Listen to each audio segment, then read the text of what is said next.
Good morning, everyone, and welcome to another episode of Marlins Monday. It is Monday, June 9th, 2025. As always, my name is Eric Wiedeke. You can follow me on X/Twitter at Eric Wiedeke. Don't forget to hit the like, comment, and subscribe button. It does help out grow what we do on the channel here. Great coverage of the Panthers as they're in the finals, the Heat with the draft coming up, the Hurricanes, their baseball season just finished up. They had a fantastic year coming back from a pretty rough start of things. And Inter Miami going to keep on playing all of these sports. You can follow along at the great coverage at 5 Reasons Sports YouTube channel. So be sure to like, comment, and subscribe. It is quite a loaded show today. We're going to dig deep here into number one. I don't want to bury the lead. It is Eury Day. It is Eury Perez returning to make his MLB debut, or to make his 2025 debut in Pittsburgh. The second Marlins starter recovering from Tommy John to make their debut against the Pirates this season. Hopefully it goes a little bit better for him than the first guy. But I want to start this episode off really just by kind of reminding people who Eury Perez is and was prior to this injury. Perez was doing things at the age of 20 in 2023 that we hadn't seen since Jose Fernandez down here. Coming into the 2024 season, I mean, Paul Skeens mania had fully set in. But in those conversations of, okay, well, who are going to be the best pitchers in baseball in 5-10 years? Perez's name was right there in those conversations with Skeens. And that's not to say that, they're the same level of pitcher. But when you look at what they brought to the table, what they both bring to the table, and when they're at their best, Perez is not far off that caliber. And so I do want to just stress, how valuable and how important of a piece this guy can be to the Marlins for the next 5-10 years if he, as long as he recovers and regains his form. By all accounts, during his rehab starts, he looked exactly like the same guy that we had seen in 2023 when we left off. In his first 19 starts, he pitched to a 3.15 ERA, 5-6 record, a 2.7 WAR. Perez was a really, really special prospect. He is a very special young player. If you want to know, okay, well, who's the tier 1 A+ talent that the Marlins have on this team? Eury Perez is that guy. Absolutely, he's that guy. So I do just want to, listen, at 24-39, 15 games under, hasn't been a great season. We're going to get into that. We're going to get into some of the differences between this year and last year, and why I think this year, only being 2 games better than what they were last year isn't quite the most accurate representation of where this team is just in general, compared to where they were last season. But the first thing that I want to, but I did just want to hammer home the importance of a guy like Eury Perez joining a rotation with hopefully Ryan Weathers. If he recovers, hopefully, there's no lingering effects from what I assume was a potential concussion suffered in Tampa Bay. It was a 1-5 week for the Marlins, getting swept by the Rockies and then losing 2 out of 3 against the Rays. I don't feel as bad about losing 2 and 3 against the Rays. They're 14-4 over the last 18 games, best record in baseball over that span. And every game was really competitive with Tampa. The first game, you have the really controversial call on the base runner interference on Xavier Edwards that costs you a run in a game that you lose by a run. And then in the last game, Valente Belloso kind of gets squeezed on the strike zone. And, the next guy walks the batter. Next guy comes up, hits a 2-run home run. Again, another 1-run game lost by the Marlins there. So the series against the Rays, I think, is kind of sneaky encouraging. Not everything this week has been good. Most of it's been bad. Anytime you're swept by a team that was statistically on pace to be the worst team in Major League history, it's going to be a bad week. Sandy had his best start of the season. Wasn't great, but 6 innings, 2 runs. It's just something to build off of with Sandy. And I think that's kind of what we've been waiting for a long time with Sandy. And hopefully he continues to build off of that in Pittsburgh. I believe he's slated to go tomorrow night.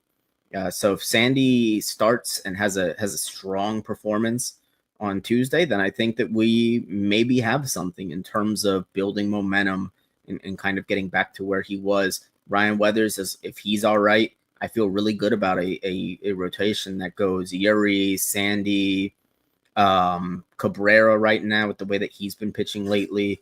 Quantrill's been pitching a lot better lately. And then Weathers as your 5, or it doesn't really matter where in the rotation, but those are your 5 guys, and I think that those are 5 guys that you can feel pretty good about, especially when you consider where the Marlins were earlier this season, relying on Biozzo in the rotation, who, although he's been really good out of the pen, not a rotation guy. Nope. And then Quantrill, much improved. Connor Gillespie, another guy, not a starter at the major league level. Just not. They tried it, didn't work out. I'm sure he could be a usable piece as a long relief option for a team out of the bullpen, but he's not a starter at the big league level. And I think right now you've got 5 guys that you feel pretty comfortable saying that they're starters at the big league level. Max Meyer went down with a hip impingement.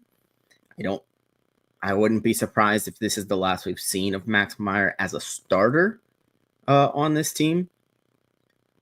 I think you look at some of the injuries that have piled up, and it's very valid. It's very fair to wonder if Max is best suited as a bullpen guy, because he does have the stuff to be a back end arm as a right-hander. And, I think that there might be, potential for him in that role to really live up to who he was slated to be as the number 4 overall pick in 2020. Granted, as inherently being a bullpen arm, it's just less valuable than being a starter.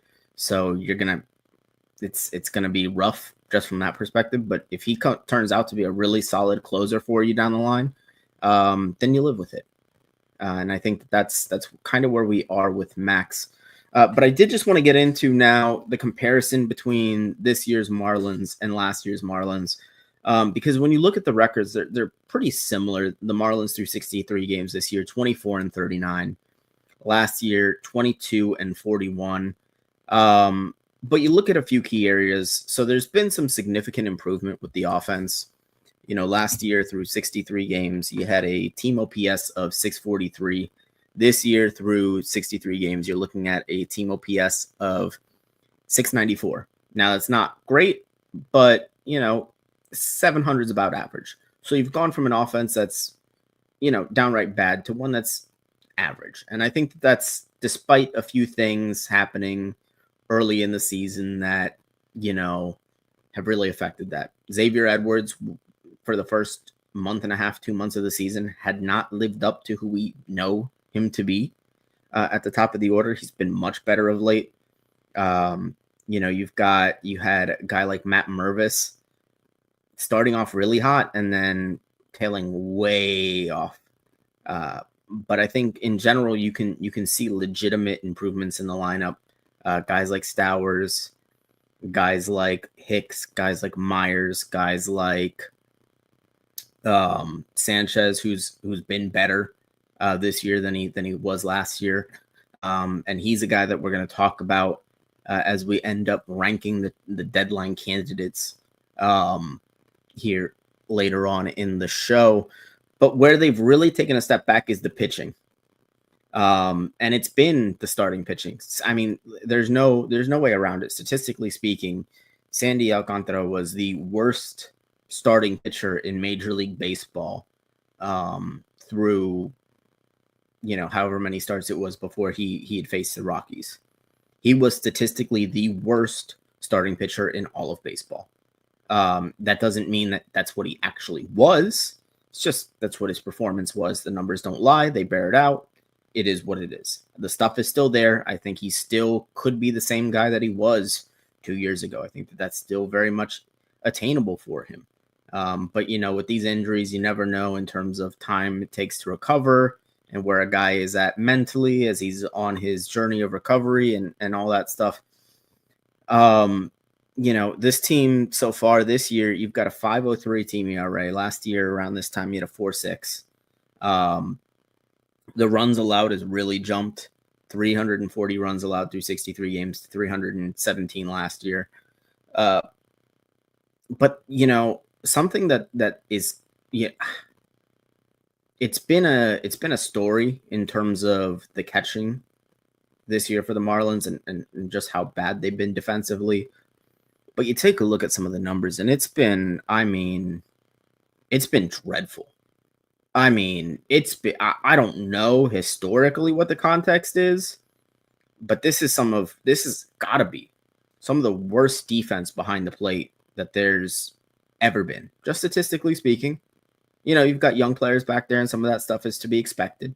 And I think that they will get better, to as much as they can in terms of honing their technique for guys like Hicks and Ramirez. And I think Mac, when he does inevitably come up, and he's struggling in AAA right now, but you have to feel like a guy like Mac is going to figure it out at the plate. And then when he does come up, he's the best defensive catcher in your system right now.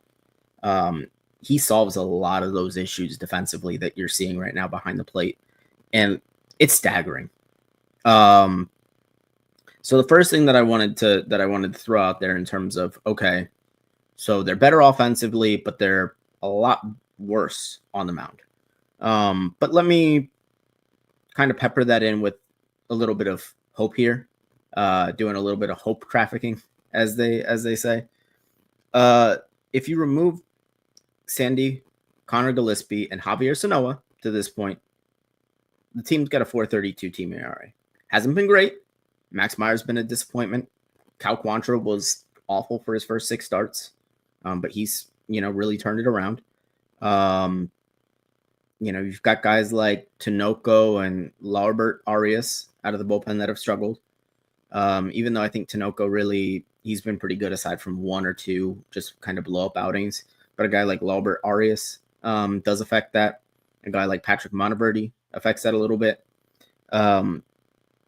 So I think the 4.32 is probably a little bit closer to where you are. And then as Ryan Weathers continues to pitch throughout the season, and I think that I don't think he's going to miss a significant amount of time. And I think that he's been better than the 3.5 ERA that he's pitched to this point. I don't think he should have pitched at all yesterday. I think he should have been, or on Saturday, I think he should have been taken out of the game immediately.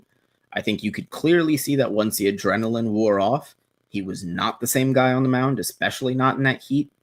So I don't, it's just odd to me that, the emphasis on head injuries in some other sports, and I get it, baseball's not necessarily a contact sport. But it's almost kind of similar to watching Tua stumble around on the field against the Bills and then being put right back in the game. I think that's a very similar situation. And anytime you're dealing with heat and you're dealing with a potential for dehydration, you're dealing with fluid not going to the brain, you're dealing with expansion, that's not a great combination, and it's not a safe combination. And you know what? I'll put it out there. I think the Marlins training staff really needs some evaluating on that, because I don't think that they thoroughly evaluated Ryan Weathers for a concussion. They kind of stood around him on the mound, let him throw some pitches, and that was it. He was all right. He clearly wasn't. I wouldn't. I know that I know he's the kind of guy that's going to fight to stay on the mound, but you got to protect the player from himself. It's true in every other sport. It's true in baseball as well. Protect the player. But that's my soapbox about that. I want to get back to now. The catching defense is actually the biggest difference, because I don't think that they're much worse pitching wise. I think they're going to get better actually than they were last year, as Perez returns to form. But you look at through 63 games this year, they've allowed 96 stolen bases. and 7 pass balls. Last year through 63 games, they allowed 52 stolen bases. So when you look at the difference in terms of runs scored, right? The difference in runs scored is 318 or 317 to 340, about 23. The difference in stolen bases is 44. Let's just say statistically, half of those guys that take bases score. There's your difference in runs scored right there. The other thing that's really staggering is the Marlins had 5 pass balls at the catcher position last year, not through 63 games, for the entirety of the season. This year, the Marlins have had 7 pass balls. 7 through 63 games. They're on pace to triple the amount of pass balls that they did last year. And that's it just kind of drives home how important defensively the catcher position is. You take even a guy like Fortes. Fortes last year was catching runners at a clip of about 22%. This year, that's down to 9%. He's supposed to be the veteran behind the dish. I know that he blocks pitches well. And I know that he calls a pretty solid game, but he's got to be better, especially if he's not going to give you anything offensively. You have to. I think the clock is ticking on Mac. I think as soon as he gets back to himself at the plate at AAA, and I don't think that his struggles really are anything all that alarming, because when you really dive into it, he's not striking out a lot. It's just his batting average on balls in play isn't great. Which sure, maybe he's not getting the best wood on the ball, but he's making contact. He's making good swing decisions for the most part. And that stuff typically tends to sort itself out with prospects. So when Mac does get his act going at the dish at AAA, I think Fortes should be on watch. Absolutely. And it's not just about what happened Saturday. That could have happened to any catcher. It's just, feel bad for Fortes. It was a shame that it was him. But this is where we're at with the catcher position. It's literally the biggest difference between why the Marlins are not significantly better than what they were last year. And then, there are other things. I think that, when you're looking at a lineup that you've got Xavier Edwards, who's really come alive of late, and then you've got Jesus Sanchez, who's really been hitting well lately in the 1 and 2 spots. And, those guys are getting on base at a decent clip. I think Sanchez this year, I don't think it's, been really noticed or appreciated sufficiently how much better at the plate he's been in terms of his approach. The strikeout rate is much lower than it's ever been in his career. The walk rate is much higher than it's ever been in his career, at least over, in years with a significant amount of games played. He's still hitting the ball as hard as he normally does.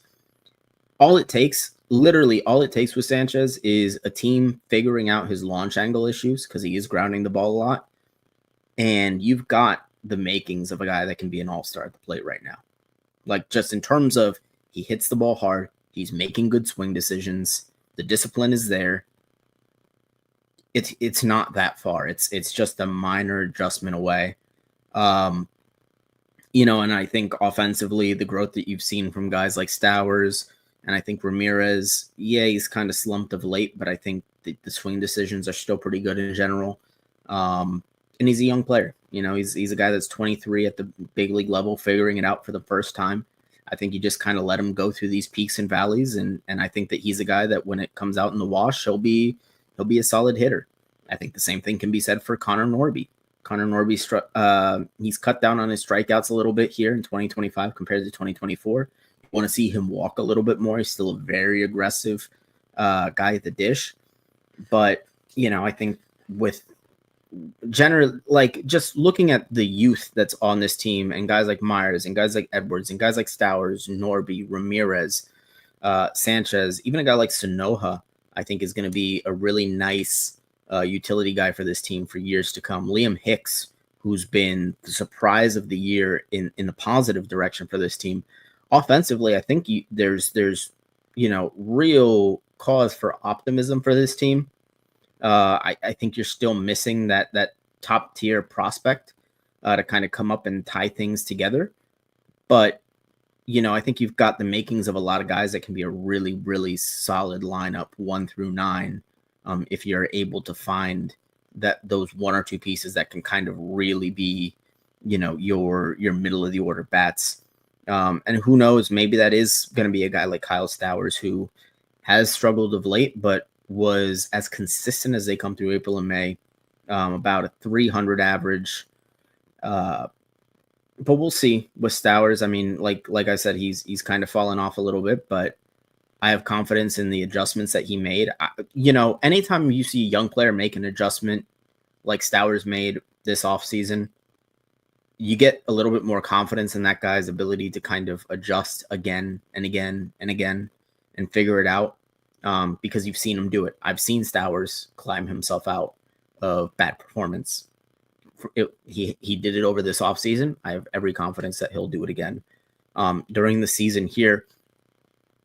But that's just my little comparison between last year's Marlins and this year's Marlins. I think that the team is a lot better in a lot of places, especially when you look at the rotation kind of organically, in terms of not having Sandy last year, not having Eury last year. Now, Sandy's been a net negative this year, but I don't think it's that outrageous to say that if he was even 2023 Sandy, where, he was pitching to like a 4 ERA and just kind of giving you average, they'd be significantly better.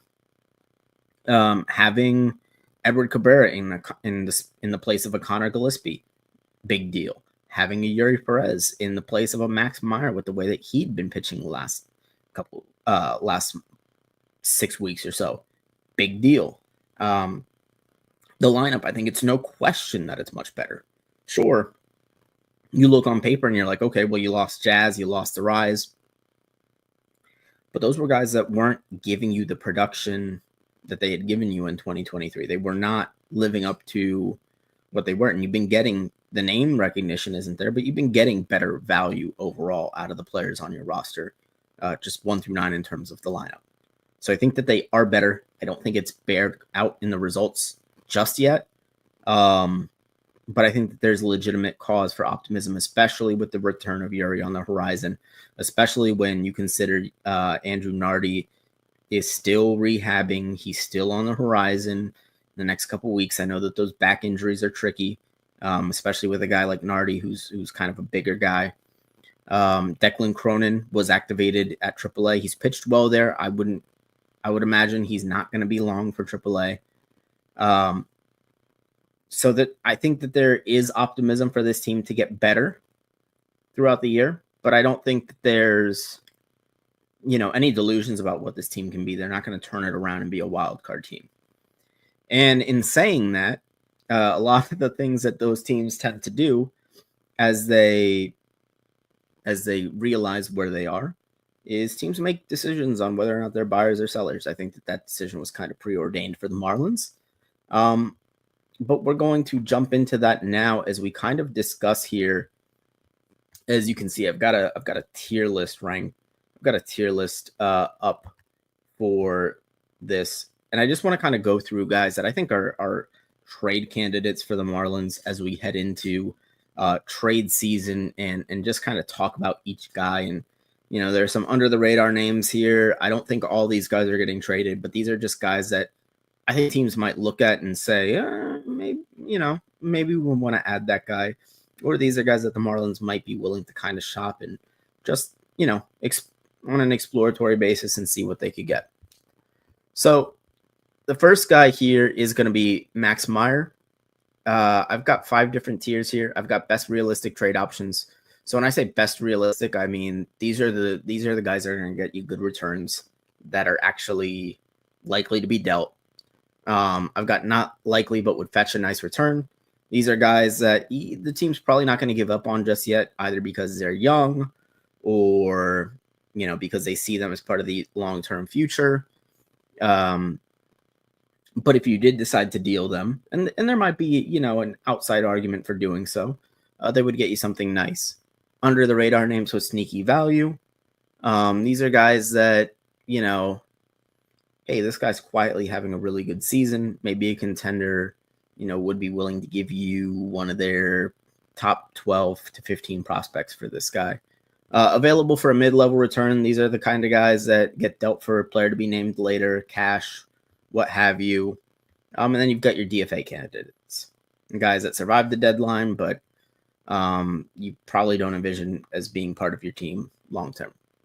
So the first guy here is going to be Max Meyer, and he's kind of the poster boy for this tier of not likely, but would fetch a nice return. I think the stuff with Max Meyer still kind of shows, still kind of paints him in a favorable light in terms of what he can be at the next level. And he's still young enough that I think teams would be willing to take a shot on a Max Meyer. But I don't think that the Marlins are going to hit that button with him just yet. He's still a young pitcher. The stuff is still pops, and I think they're going to want to get a look at him in the bullpen before they make any final decisions on Max Meyer. Next up, we've got Eric Wiedeke. It's kind of funny the amount of Eric Wiedeke propaganda that there is out there in Marlins world for a guy that's really just a slightly worse Garrett Cooper. Right now, I guess I'll put him in available for a mid-level return because he's not a terrible ball player. I think that in a platoon situation, he's kind of your ideal corner infield, corner outfield bench bat. But I don't really see it with him. I know that some of the underlying metrics kind of like him more. But at a certain point, if you've had a certain number of at bats and the underlying metrics haven't necessarily caught up with your actual in real world production, you have to kind of question what the disconnect is there. And I think with Wiedeke, it's very fair to do so. So the next guy I have up here is going to be Jesus Sanchez. Sanchez, as I mentioned, I think he's just a slight tweak away from being an all-star level hitter. He's a guy that is walking a lot more, striking out a lot less, still hits the ball really hard. He's been fantastic over the last 3-4 weeks or so, hitting over 300 in his last 20 games. And I think that teams that are looking for a left-handed power bat that can play in the corner outfield are going to come calling for Jesus Sanchez. And I think that he'll do well wherever he goes. It's one of those things that, you almost don't want to deal him because he's the poster child for the guy that, as soon as you deal him is going to just go bonkers down the stretch for a contender and end up having a pretty strong career the rest of the way. But I think that he needs a change of scenery. He's kind of just been really inconsistent with the Marlins, and I think that the return is going to be strong enough that Peter Bendix and company are going to be forced to kind of push that button because I think the teams value Jesus Sanchez around the league and their ability to kind of turn him around and make him a long-term piece. And then we've got Cal Quantrill. Cal Quantrill, I'm going to put under the radar name with sneaky value. The overall numbers don't look very good because his first 6 or 7 starts this year, he was not a good player whatsoever. But when you look at Cal Quantrill overall, over the last 6 or 7 starts, he's kind of been the guy that the Marlins have envisioned him being. He's a guy that can eat innings for you, give you 5-6 innings at a time. He's never going to be a big strikeout guy, but he generates a lot of weak contact. And he's pitched to about a 3.5 ERA over his last 6 or 7 starts. So I think teams that are looking for a starting pitcher and are looking for a guy, specifically a guy kind of at the back end of the rotation, they just need to eat innings and be a 5-inning guy. Cal Quantrill is going to be a very appealing option, especially on a market that right now doesn't seem like is extremely saturated. I think Quantrill could end up being a pretty valuable piece on the market, especially if he continues to pitch the way that he has over the last month and a half or so through the deadline here. And the next guy is going to be Dane Myers. I am not on team trade Dane. I don't want to trade Dane Myers. I'll just put that out there, but I think that teams are going to call about him. And so that's why I have him on this list. And I think with Dane, it's not likely, but would fetch a really nice return. I think teams value what he brings you defensively as a center fielder. He's one of the best defensive outfielders in baseball. The arm is fantastic. The range is really good. He seems to always kind of take the right route to the ball in the outfield. And at the dish, he's been nothing but consistent this season. He hits the ball hard. He makes pretty good swing decisions. Doesn't strike out a ton, and he's got good athleticism on the base paths. I think Dane would be a guy that would fetch you a really nice return if, some team came calling.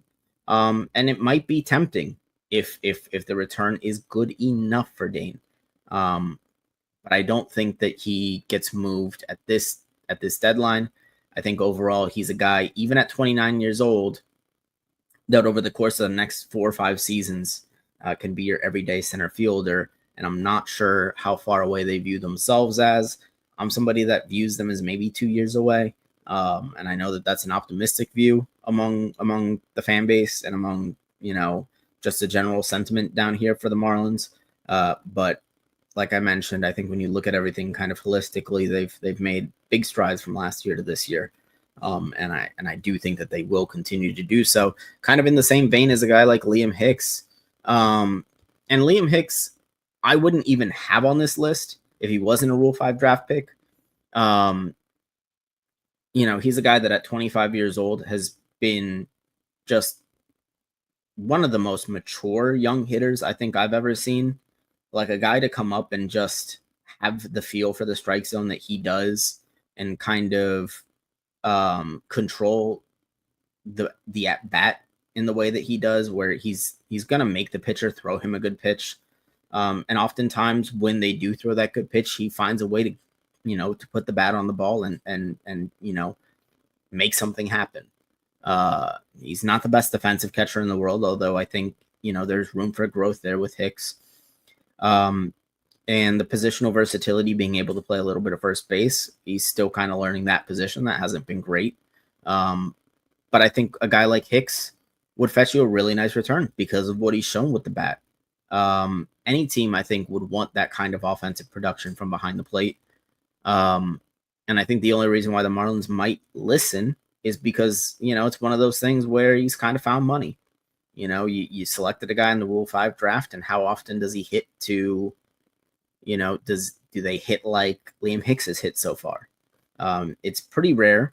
And if you can turn a Rule 5 draft pick into a really solid prospect return, yeah, I think that that's a pretty tempting proposition. So the next guy that we're going to talk about here is going to be Otto Lopez. Otto Lopez, I think, is a guy that is probably going to be dealt if I were to make a prediction. And that's not me saying that I think Otto is a bad player. I think he's a good player on the contrary.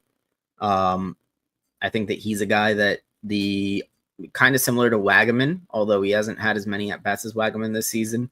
And you saw what he did last year. I think that he's a guy that the underlying metrics kind of, implicitly say he should be a better hitter than what he's been so far this season. I think, with a guy like Otto, Water kind of finds its level at 255 with a 700 OPS. And when you combine the fact that he's giving you increased power from what he did last year, he's at about a 18 to 20 homer pace over 162. And he gives you the speed that he does on the base paths. He's a guy that on average could steal you 20 to 25 bases a year and give you really solid defense at shortstop. I think he's a guy that can be, I think if you were to look at, like, just statistically speaking, bang on league average starting shortstop, I think Otto Lopez would be that guy, at least in terms of wins above replacement. He's about a 3 WAR player every season, and those guys are valuable.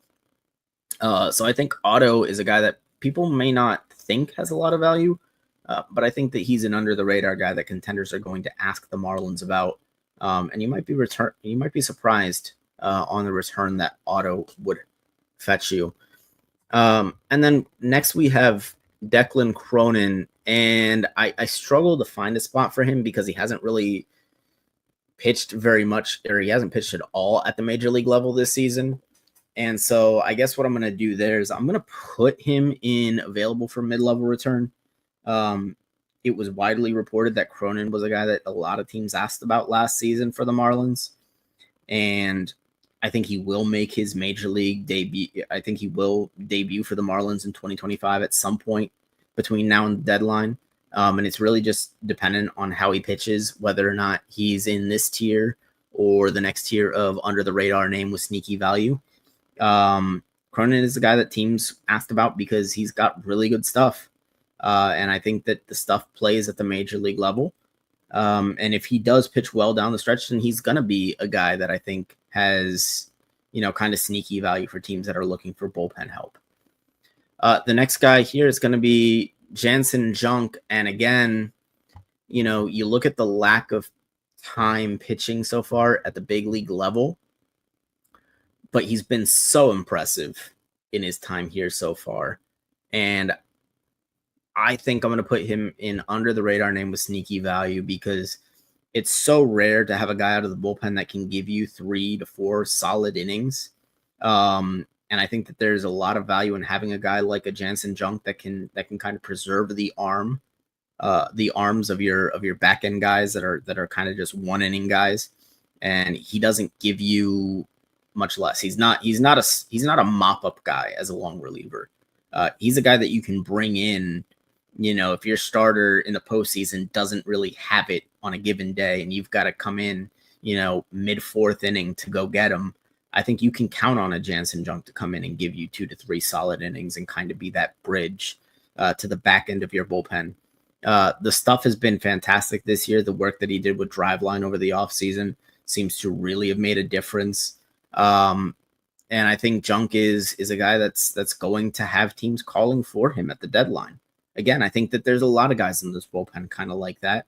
And that's where, again, we're going to go with Cade Gibson. I think he fits kind of in a similar mold. The stuff isn't quite as good with Gibson, but the breaking stuff is really good. I mean, he's got a really plus curveball. The fastball isn't great, but he generates a lot of weak contact. He's been productive, and teams are always looking for help with lefties. And so I think Cade Gibson is a guy that if teams do come calling for the Marlins, I think he's a guy that's going to have sneaky value as a left-handed reliever. Again, partially because this doesn't look like the strongest trade market. This doesn't really look like a buyer's market out there where there's just a ton of really solid help available. It looks like this is going to be more of a seller's market where, guys that you would think maybe would go for, a little bit less might surprise you with what they end up receiving in return. And we're going to follow this up with Ronnie Henriquez. Not likely, but will fetch a nice return if you do deal him. Henriquez is under control through the end of 2028. And so I don't think that the Marlins are going to make that call. But if you look at Ronnie Henriquez in terms of the stuff and the expected numbers, he's been fantastic this season. As a side tangent, I don't know why the Marlins decided that they wanted to make him a guy that comes in the 3rd or 4th inning of ball games. I think that he is a back end of the bullpen guy. And if you are trying to showcase him to deal him, I think that that's exactly where you should want him to be. If you do want teams calling, because I think Ronnie Henriquez could be a closer. I think the stuff is good enough. You look at like the rise that the fastball kind of gets, the vertical break is crazy. The breaking stuff is really good with Henriquez, and he gets a lot of swing and misses. And that's everything that you want out of the back end of the bullpen guy. And when you combine that with the amount of control that he has left, again, I don't think he's going to get dealt at the deadline. I think that he's a guy that, maybe teams come calling on, but unless it's a really solid return, I'm not pressing that button with Ronnie Enriquez. I'm just not. The next guy here is Nick Fortes, and Fortes is going to go in DFA candidate. And in hindsight, I think it might be a little mean of me to even include him in this list, period, because I don't think that he's a guy that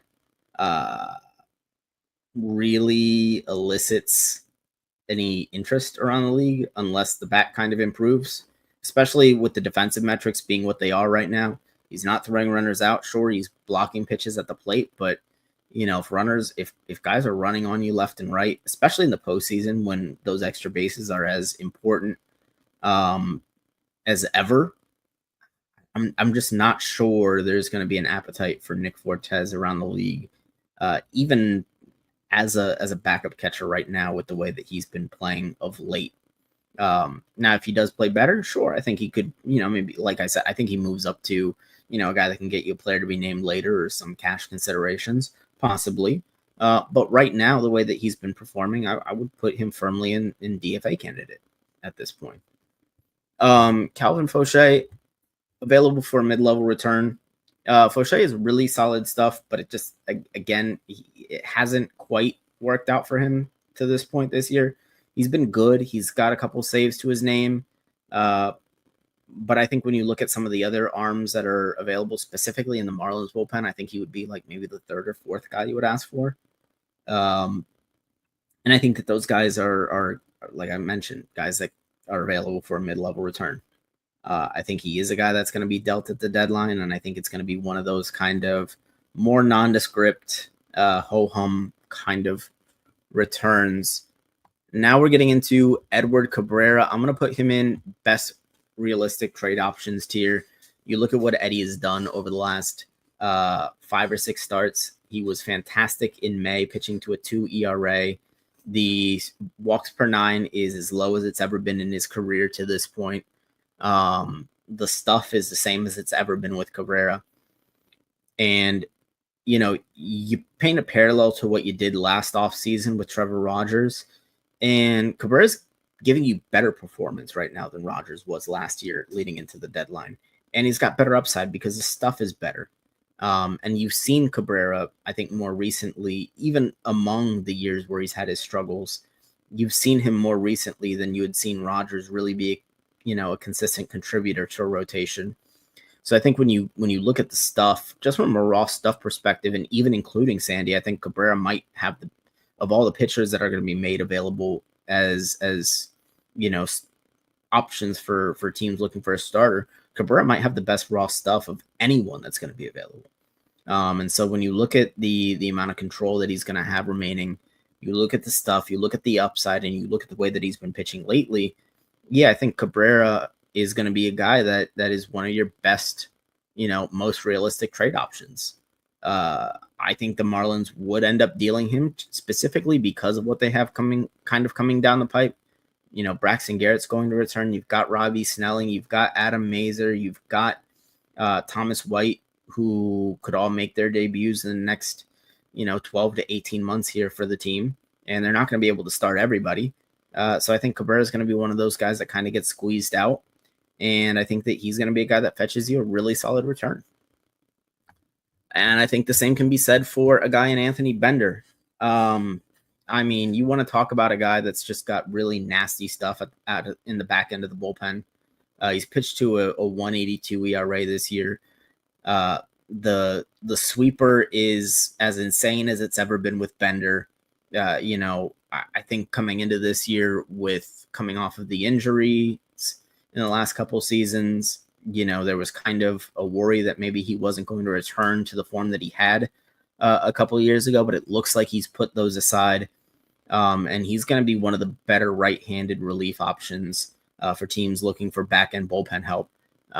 Anthony Bender, I think, is going to be one of the more valuable assets that the Marlins have to deal at the deadline. And speaking of one of the more valuable assets the Marlins have to deal at the deadline, is it still Sandy? You look at polls done in recent weeks of GMs in terms of, who the best player available on the market is, and it's still Sandy, in a lot of cases at least. Sandy's these front offices still think Sandy's the same guy that he was 2-3 years ago, and the stuff looks the same. There's some mechanical tweaks that you can make with a guy like Sandy. The arm angle isn't quite the same as it was 2 or 3 years ago, but I think that that's a very fixable issue. I think that some of the issues that he's had with runners on base is more of a confidence issue, and I think that's something that's very fixable. And Sandy's still under control for the next 2 or 3 seasons on a contract that, if he pitches to his best, is a bargain for most markets. So Sandy's a guy that I still think has a really high trade value. I don't think teams have been scared off by the performance this year. I think teams, figure, number one, that they can fix any issues, and number two, that, this is just the process of him coming back from Tommy John and, the recovery. You look at a guy like Spencer Strider in Atlanta, who's really kind of struggled this year coming off of his elbow surgery. So, I think that there's optimism that Sandy's going to get back to being Sandy. And I think that the trade values aren't that much different than they were, at the beginning of the season. Sure, there's definitely a difference, but I'm not sure if it's as much as people might think. And then lastly, we've got Valente Belloso, under the radar name with sneaky value. I don't know if he gets dealt. I don't think him and Junk are going to be dealt. I think it's going to be more of a one or the other thing. But I think a lot of what I said about Jansen Junk applies to Valente Belloso. Is he a rotation guy? No. But he's really excelled in this back end of the bullpen role, or in this long relief role where, like I mentioned about Junk, I think he's a guy that if your starter doesn't have it on a given day, that, if he needs to, if your starter could only give you 3 1/3, 3 2/3 innings, Belloso can be a guy that's a suitable bridge over the next 2-3 innings to get you to the back end of your bullpen. And I think that having a guy like that is really, really valuable, especially down the stretch as you want to manage your arms heading into the postseason. So I think that him or Junk are going to get dealt. I don't know if I really don't think both of them will, but I think that both of those guys are under the radar names that have, kind of sneaky value. I think contenders are going to value what guys like Belloso and Junk can bring to the table in their bullpen in terms of guys that can kind of preserve their back end of the bullpen and, give you solid innings as well in that middle portion of the game. All right. And that will conclude my tier list rankings of all the players. As mentioned, I do think Sanchez, Eddie, Bender, and Sandy are probably your best bets to be dealt and to get a decent return.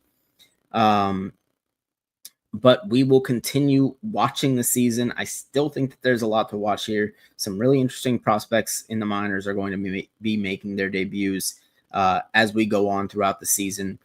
So still a lot more to see. Eury Perez, his return, I think how he pitches the rest of the season is going to be a really fun kind of storyline to follow. And then the trade deadline, I think, is going to be as chaotic as ever.